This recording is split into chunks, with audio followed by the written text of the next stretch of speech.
Welcome you all for the session on the role of multinational companies. In this session, I am going to explain about the role of multinational companies in economic development. So, what are the contributions done by the multinational companies into the development of economy? So, the multinational companies are like they have their representation more than one country. It means apart from its home country where that particular company has originated, apart from that, if they have their branches, if they have their presence, so that particular company is called it as multinational companies. So we have taken a scenario before 1991, what we consider as prior to the economic policy. There are changes, the public sector enterprises are occupying the economy, contributing towards the economy and regulating the other sectors to enter into the business. They are restricting the private sector to operating and contributing to the Indian economy, whereas the public sector are dominant before the situation of 1991. So after that, there is a new economic policy which was established during the period 1991, which we call it as new economic policy.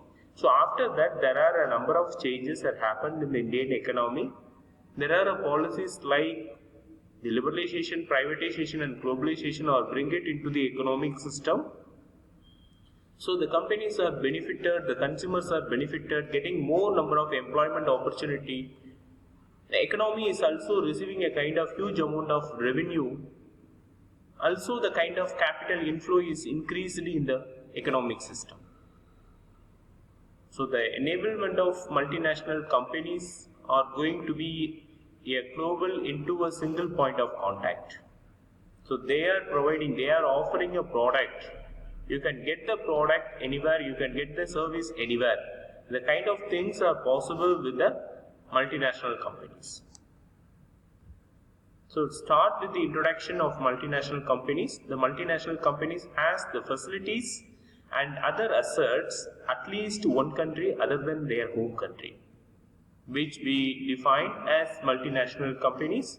So they have branch, they have their facilities, they have their manufacturing unit, their sales subsidiaries, at least more than one country apart from its home country, which that particular company is classified as multinational companies. And those companies may have their offices or manufacturing units in different countries. They have been located. They are tapping the different markets, using the different market opportunities, accessing the more number of consumer base in different countries where they are going to offer a product. Exploiting the opportunities are huge when they are going for multinational companies with the enablement of globalization in the economic system. There are few companies you can take as example of multinational companies which they have their presence in India, like Microsoft, IBM, Nestle, Citigroup. You can take Sony Corporation.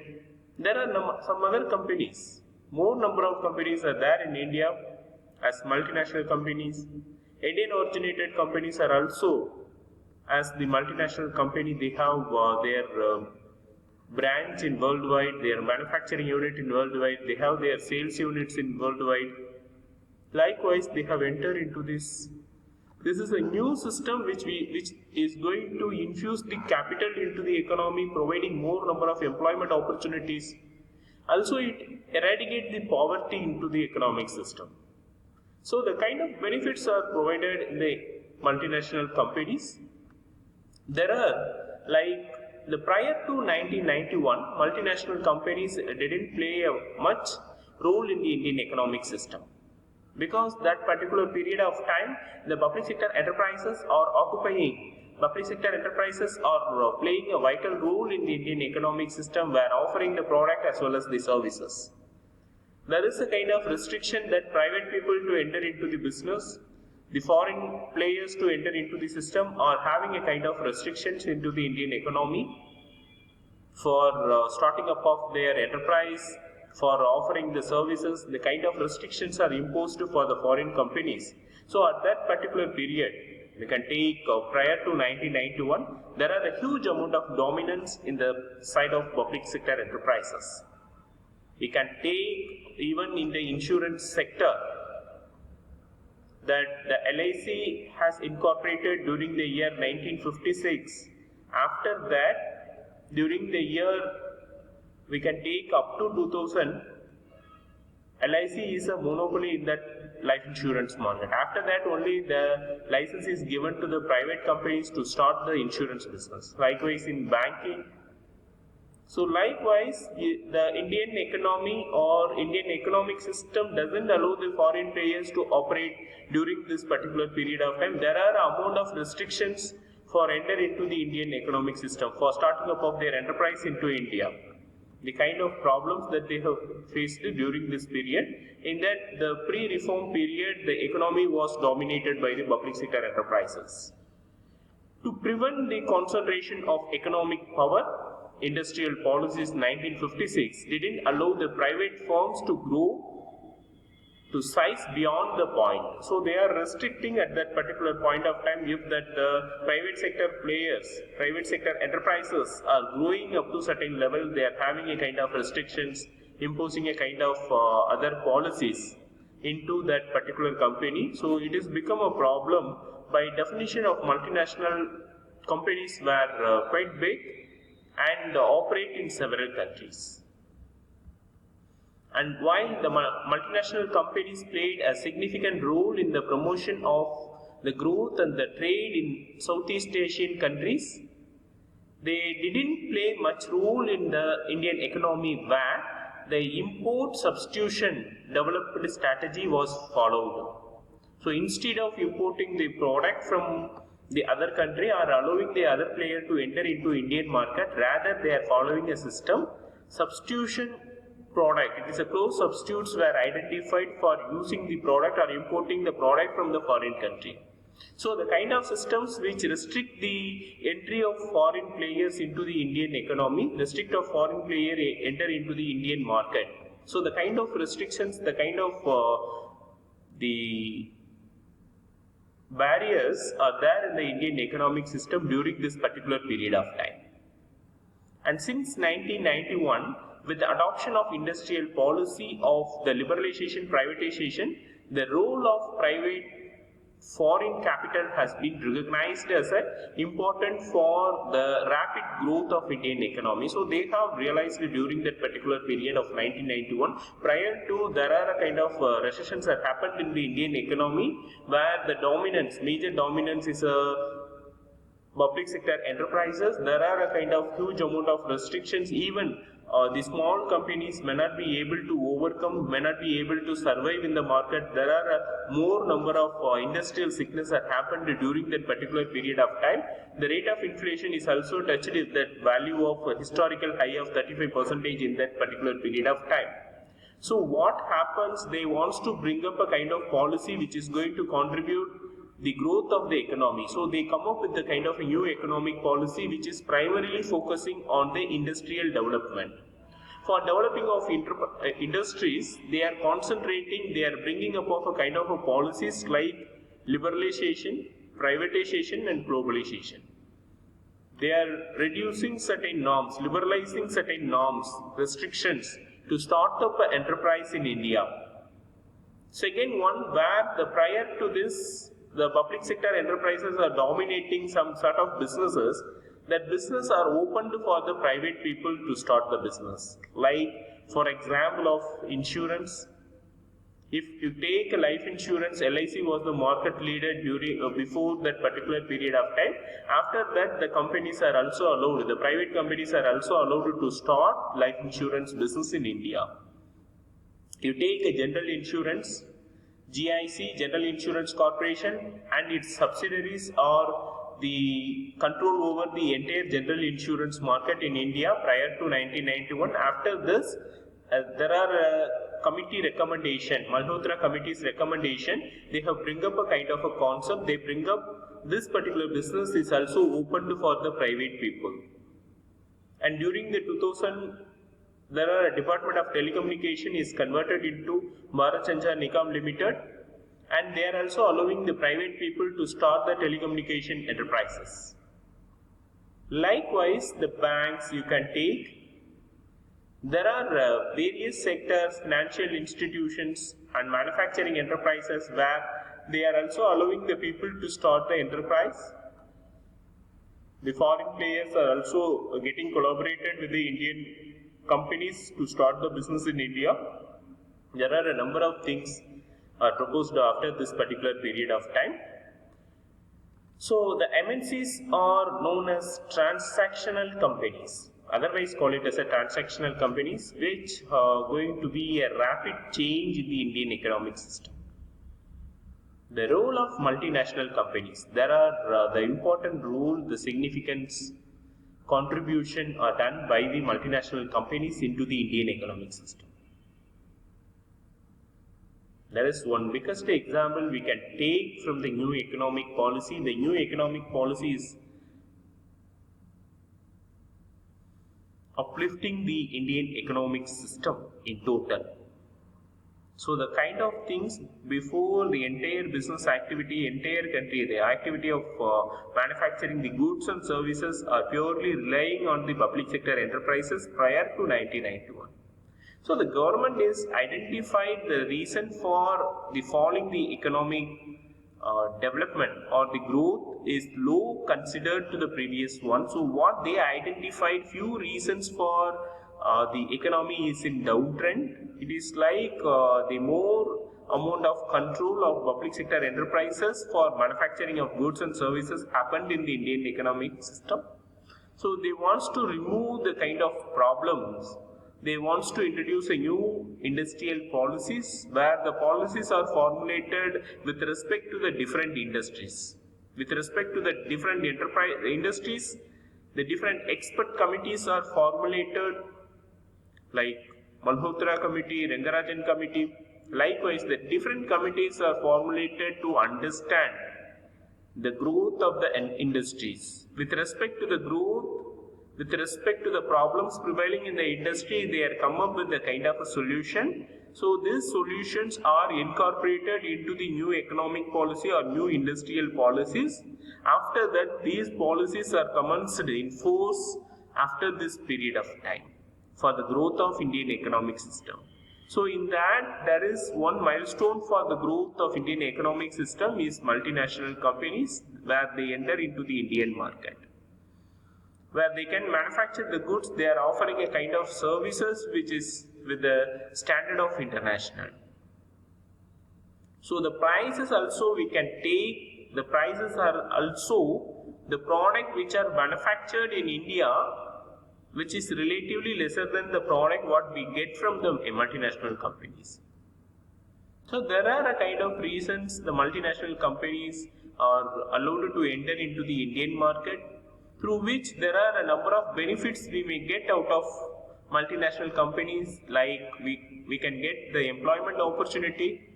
So during the period 1991 prior to this, there is a problem, recession may happen primarily with that the people are not employed in India. Majority of the people, there are a kind of unemployment situations that happened during that period. Price of the products are rapidly increased during that particular period of time. So there are reasons that they have bring up a kind of a new policies that came into the force into the Indian economic system. So with that, the MNCs are offering a kind of employment opportunity for the people, for the different qualified people. There are a different specialized people may get the job opportunity with the help of entry of multinational companies into India.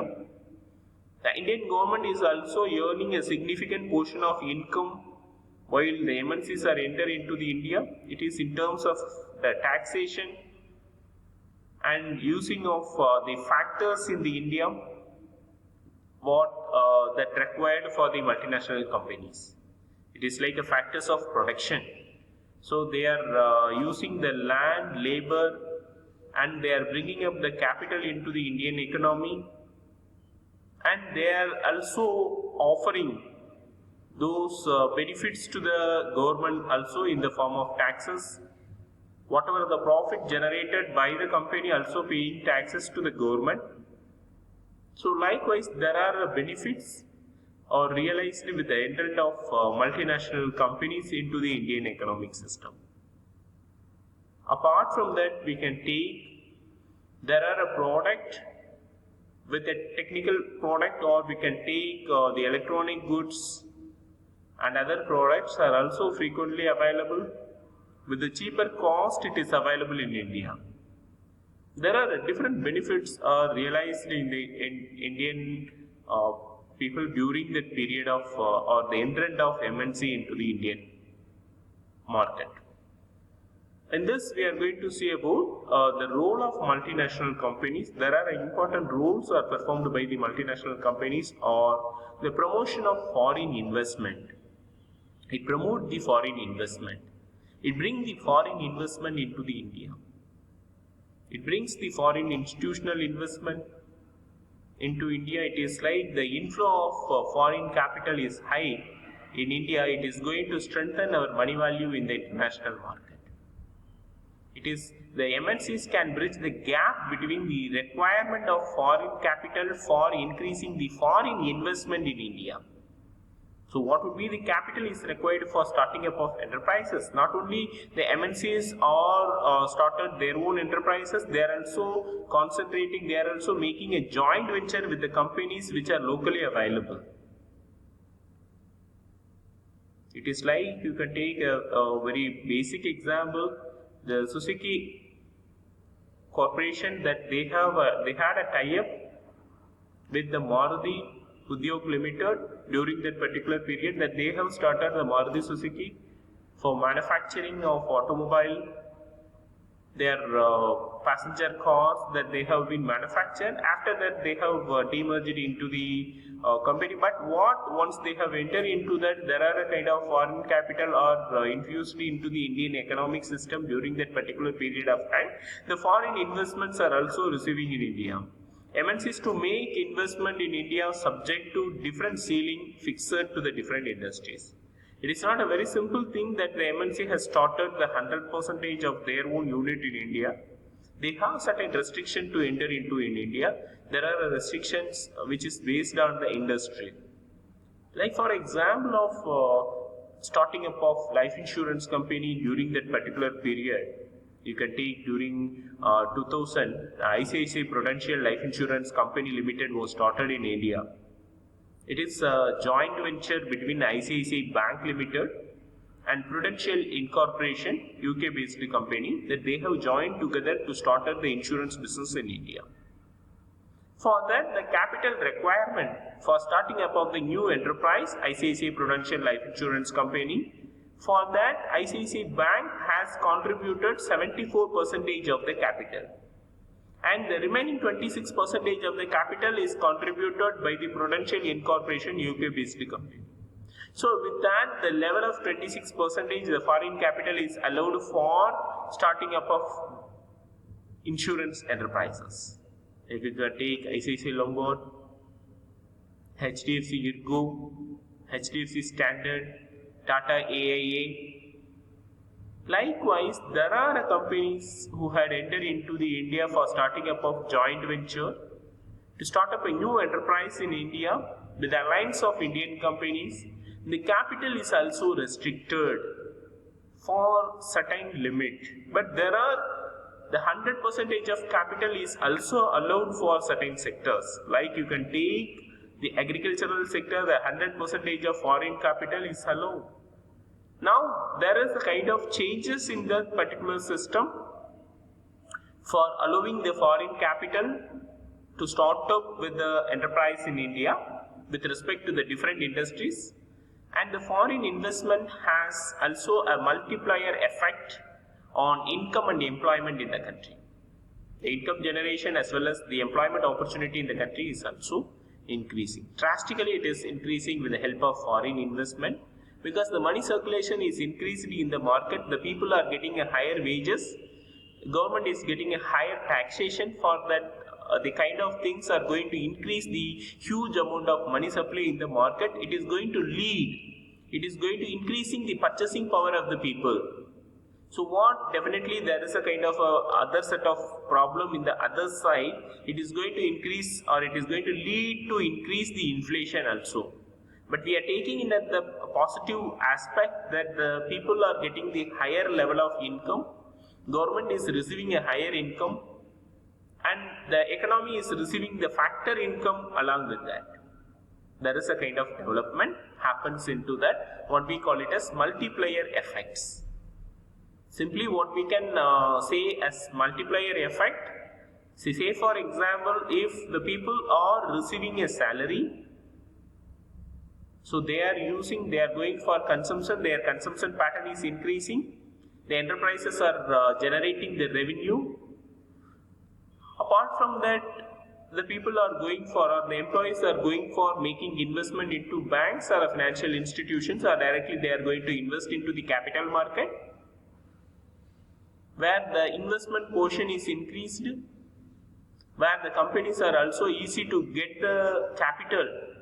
The banks are getting the more credit enhancement, or the more credit facilities are available with the banks also. The banks can go for further lending activities, whereas you can take the institutions or the enterprises may go for the expansion and diversification of their industrial activities.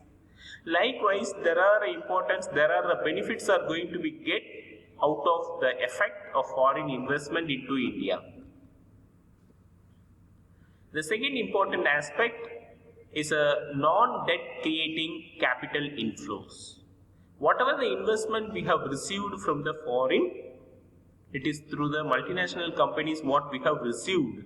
It is a kind of investment in the form of capital. It is a capital inflow which is creating. But in prior to this, what we have in the system, we call it as ECB, it is external commercial borrowings. It is, we can buy the loans from the bank and financial institutions for starting up of the business. Even there is a possibility before this particular situation, before the entrance of multinational company into the Indian economic system, before this, we had a system called external commercial borrowing. Now also we have the same. We can go for the bank for getting loan. It is also commercial borrowing for the purpose of your business enterprise. You are getting the loan. There is a possibility during that particular period of time, you also can generate the foreign investment. You can also receive the foreign investment not in the form of investment into your company, which is not allowed by the Indian government. During that particular period of time, you can receive in the form of debt instruments. So the debt instruments can be subscribed by the foreign institutions, which we call it as FCCBs, foreign currency convertible bonds, can be issued for mobilizing the capital from the foreign market, which be accountable, which that particular instrument or the investment we consider as a debt capital. But the kind of capital what it is infused by the MNCs, it is in the ownership capital. It is non-debt creating capital inflow. It is the investment into the equity of the company. So the ownership capital contribution, it doesn't comes the liability to the economic system. So which we call it as the importance of multinational companies.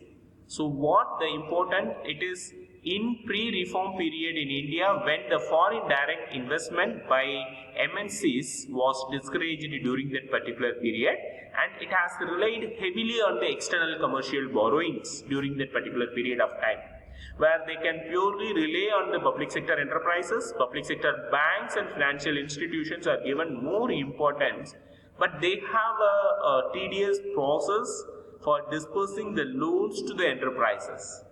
They have a kind of huge formalities for providing the loan. They are also not understanding the exact requirement of the commercial entities. So there are problems that the enterprises are going to face a kind of financial sickness during that particular period of time. And the external commercial borrowings, which was considered as the debt creating capital inflows, which is to be repaid along with the interest. which we consider it a debt creating inflow of capital, like in the form of foreign currency convertible bonds, what we have received from the other country, foreign countries. Even we can get the loans from the banks. The kind of things are creating the debt creating capital inflow. This is result in the balance of payment crisis during the period of 1991. What is that we call it as the crisis in the balance of payment?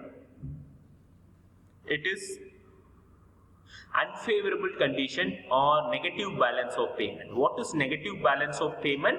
Where the receipts are lower than the payments. The payments are high during that particular period of time. It means what? The payments are high. Payments are high in the sense there are a huge amount of imports are happened during that particular period of time.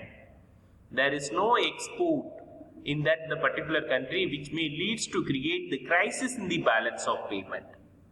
The balance of payment is considering not only the visible goods, it is considering the invisible goods and the capital inflow together taken for the balance of payment. Like you can take the first one, the balance of payment is considering the receipts and payment towards the inflow and outflow of goods. It is import and export of goods. The second part, it is inflow and outflow of payment towards the services or import or export of services during that particular period of time. What would be the balance? So the balance for the goods we can calculate it on the basis of receipts generated by selling of goods in the foreign country. It means the receipts through export minus payment through import, payment for import, which we can have the balance of visible goods. Balance of invisible goods we can calculate it on the basis of the receipts from export of services minus payment for import of services. We have a balance of invisible goods, and the balance of capital, the balance of capital is calculated the inflow of capital and the outflow of capital.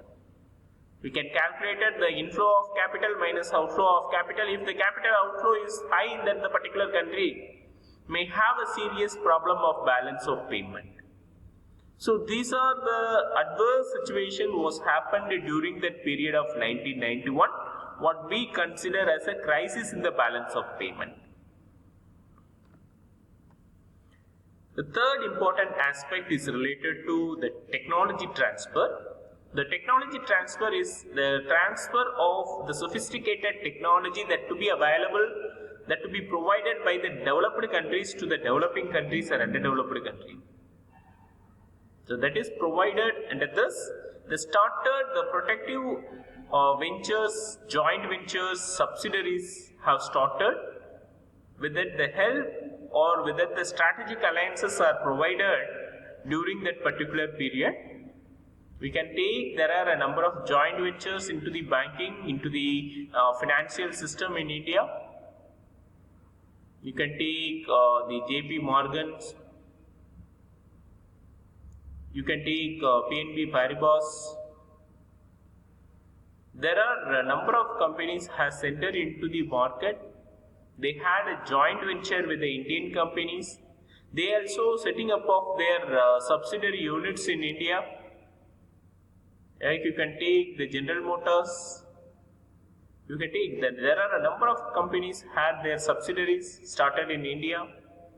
Likewise, the kind of technology has transferred with the alliance of the companies located in India, or they have started their own enterprise in India for offering of services or providing of goods or manufacturing of goods that they have started. People acquired the knowledge of superior technology. So what is the benefit of the country? If the foreign companies are starting the business in India, starting their manufacturing unit in India, foreign companies are having a tie-up with Indian companies, what would be the benefit? The people are going to acquire the superior knowledge in terms of technology, superior technology related knowledge being acquired by the people in India. So after the period of time, the people can start their own enterprise, people can understand more about the particular technology is possible with the help of transfer of technology. More spending by MNCs, multinational companies on research and development. So it is not required by the Indian companies going to spend huge amount of money for the purpose of research and development, where the technology transfer, the multinational companies has already spent the huge volume of amount in that the particular part of research and development. So we will go for further improvement is easiest thing rather identifying the new technology. So it would be the benefit, it would be this time saving process which will increase the growth of economy into the Indian system. And the promotion of export, with the lower cost of multinational companies can play a significant role in promoting the export of the country which they invest. So with that, the particular country, what they have the companies here, you can take the Samsung, Nokia, you can take Ford, they had their outlet in India, they have their manufacturing unit in India, which is going to be a benefit, which is going to increase the revenue to the country in that the form they are going for exporting of their units. So that they are not only the Indian companies, along with the Indian companies, the foreign companies are located in India, also involving a kind of export activity which will be a favorable situation for the country. And the investment in infrastructure is become huge important for that period of time, because the infrastructure development is given the more priority for the development of economy. It is like there are sectors are identified by the government where the more number of relaxation are given for starting up of enterprises into this particular area, which is allowed by the foreign companies, like power projects in that the form of renewable energy sources, non-renewable energy sources, that they have given the much priority for the renewable energy sources.